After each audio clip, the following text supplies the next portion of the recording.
Girlfriend is my big boss. Part 7. Laras. Oh Laras. Awalnya sempat kesal sama Ciko. Main asal tinggal aja. Tapi Tuhan memang punya rencana yang indah buat gue. Akhirnya gue bisa jadi lebih dekat dengan Laras. Malam itu jadi malam yang indah bagi gue. Secara sampai sekarang ini gue gak pernah sedekat itu dengan sosok makhluk yang bernama perempuan. Saat SMA gue sibuk kerja sambilan sehabis pulang sekolah buat tabungan untuk kuliah. Yang hasilnya bisa gue rasakan saat ini. Next day. Hari ini giliran kerja kelompok di tempat gue. Semenjak pertemuan pertama di kafe milik Laras, gue agak sedikit minder bila hari ini kerja kelompoknya di kos gue. Secara kamar gue terlihat sangat renggang. Isinya cuman lemari, kasur, rak, meja belajar kecil dan dispenser. Sedangkan Vika dan Laras dari kalangan atas. Tapi gak papalah. Just be myself. Gak perlu ditutup-tutupi. Memang gini adanya gue. Setelah kelas Laras langsung nyamperin gue. Laras berkata, "Ren, entar baliknya bareng aku aja ya kamunya. Biar aku gak bingung cari kos kamu." Gue berkata, "Mimpi apa ya gue semalam?" Laras sampai nawarin tumpangan ke gue. Asik. Bisa naik motor roda 4 lagi gue. Laras berkata, "Hahaha.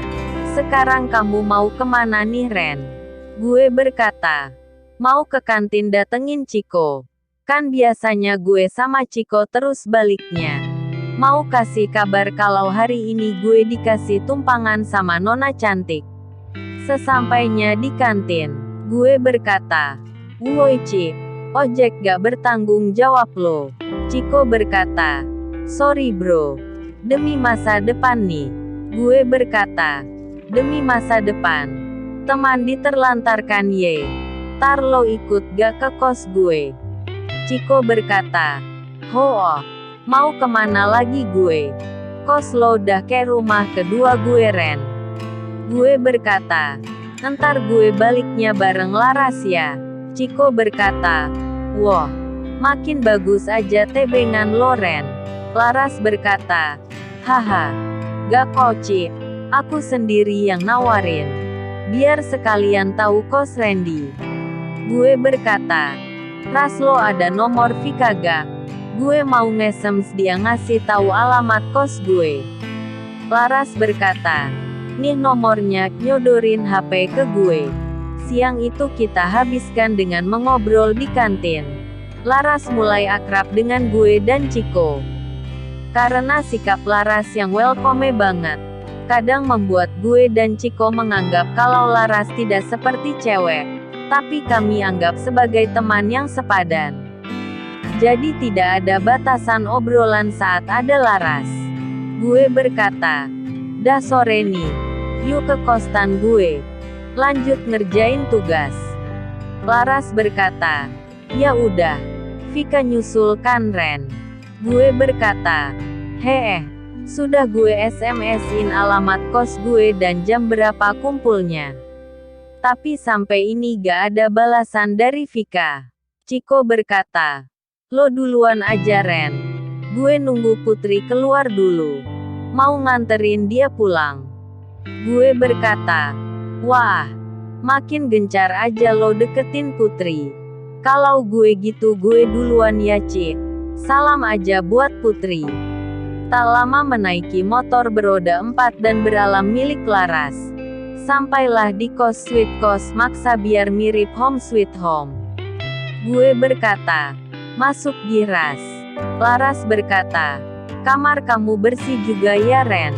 Gue berkata, "Iyalah bersih Ras.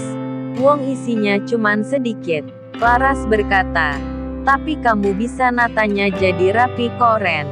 Gue berkata, "Hehehe. Mau minum apa nih?"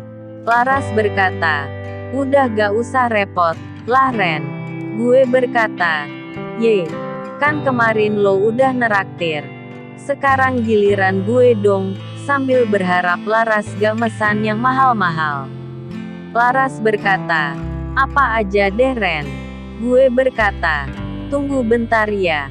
Di seberang kos gue ada warung burjo. Sekilas info, burjo itu singkatan dari bubur kacang ijo. Tapi makanan burjo ini menjadi ciri khas untuk sebuah warung yang biasanya menjual nasi telur, mie plus telur dan berbagai minuman instan. Dan memang ramai oleh para mahasiswa. Secara harganya sangat bersahabat dengan kantong mahasiswa. Gue berkata, nih gue beliin es susu putih.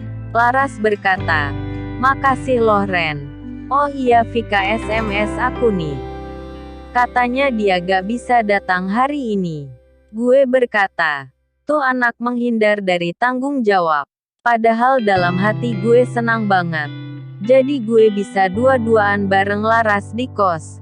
Selagi Randy lagi asik dengan Putri. Gue jadi bisa lebih dekat dengan Laras juga.